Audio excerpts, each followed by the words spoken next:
This video will demonstrate the supine log roll by 3 providers onto a longboard.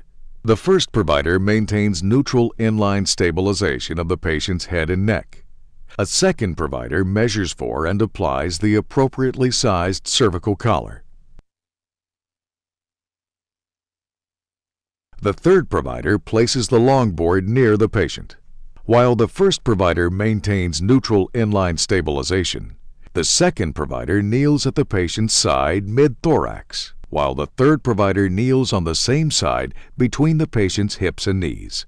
The patient's arms are straightened and placed palms in next to the torso, while the patient's legs are brought into neutral alignment. The second provider reaches over the patient and places one hand under the patient's shoulder and the other hand under the patient's hip, while the third provider reaches over the patient and places one hand under the patient's chest and their other hand under the patient's femur. At no time should the patient's clothing be used to grip and move the patient. On command from the first provider, the patient's entire body is log-rolled as a unit slightly onto the patient's side, while neutral spinal alignment is ensured. The longboard is moved into place behind the patient by the second and third providers, while holding the patient on the side with the foot end of the board positioned between the patient's knees and ankles, and the head of the longboard extended beyond the patient's head. The longboard is held against the patient's back by the second and third providers.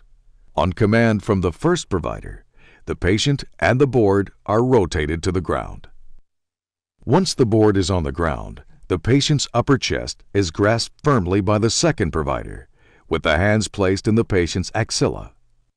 The third provider places his or her hands on either side of the patient's pelvis. On command from the first provider, the patient is moved upward and laterally and centered onto the longboard. Neutral inline stabilization is maintained without pulling on the patient's head and neck. Buttress material is placed under the patient's head to maintain neutral alignment. The patient can now be secured to the board with padding to fill all voids.